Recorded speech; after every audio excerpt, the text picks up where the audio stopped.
My name is Dana M, and I am a mom and I'm a lawyer.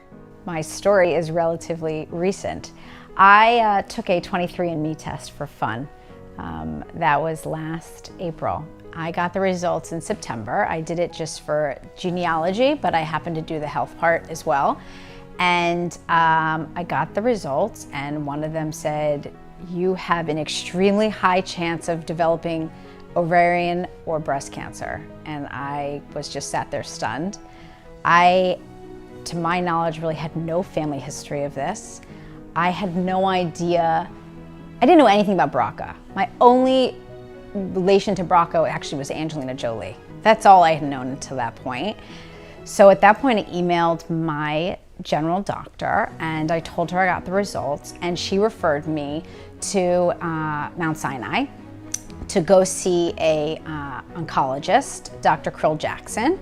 And I made an appointment, and I got the appointment for 3 weeks later. So in that 3 weeks, I was on Google, I was on WebMD, all of the things you should not do when you're told that you are going to get cancer. So I quickly did a very quick education. I learned how prevalent it is in Ashkenazi Jewish descent, and according to 23andMe, I am 99.7% Ashkenazi Jewish, which was no surprise to me. I called my sister, I called my dad, because I knew it wasn't my mom, because my mom had been tested for it. So I knew it came from my dad. Turns out my father, his sister, and his brother are all BRCA1 positive. None of us knew this before I took my 23andMe test. My sister, thank goodness, was negative for the BRCA gene. I also have cousins that are now getting tested. So far only one of them has been tested. They're all men and they're young. One of them's been tested, he's negative, and we'll see as the other ones get older when they get tested. That was in September 13th, I found out I was BRCA1 positive. By November 13th, I had had a full hysterectomy, an oophorectomy. And January 23rd, this past January 23rd, I had a bilateral prophylactic mastectomy. So it all happened very quickly. But I think when they told me that I had a 87% chance of developing breast cancer in my lifetime and a 40% chance of developing ovarian cancer, it didn't seem like a choice to me. I have two young kids.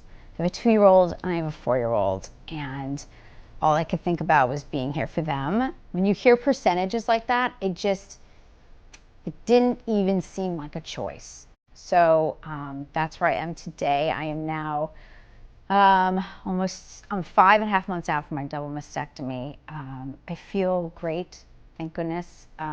It was not an easy recovery from either of the surgeries, but as I know now, no recovery is ever easy and it's never linear. There are ups and downs, and but as I sit here today, I feel good. I'm dealing with being in menopause at 38 now years old, but it is what it is. I will take that any day.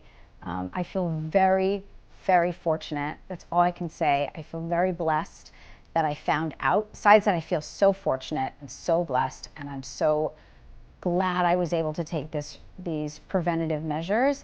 I was shocked that I didn't know. I was shocked that I didn't know about BRCA. I am a Jewish woman who has been raised in a shul. My children go to a Jewish school. I consider myself to be pretty proactive about my health.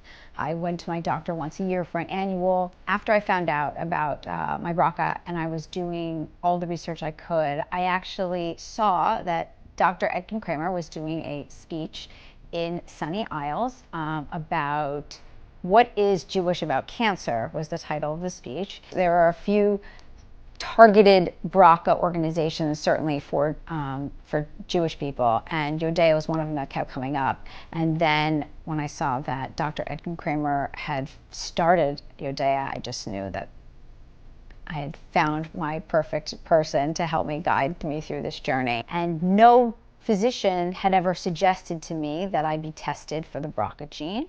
And even all of the shuls that I'd ever been to, all the temples, none of the temples had ever had any sort of lectures or anything where they brought up BRCA, where I knew how prevalent it was in Ashkenazi Jewish community. I really had no idea.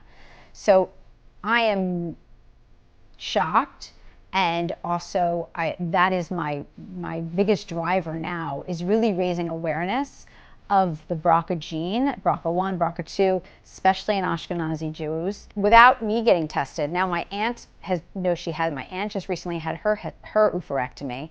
My dad and my uncle, thank goodness, are now under very strict screening for pancreatic cancer and prostate cancer. So I feel very fortunate that I was able to take these proactive measures, and I hope to be able to help people moving forward and really raising awareness for BRCA, because this is something where if you know about it, you can do something about it. It isn't one of those things where they tell you, people get scared to know. They don't want to know because, they can't do anything about it. If you have a health issue and you say, well, what am I going to do? Put my arms up. No, this is something you can do something about.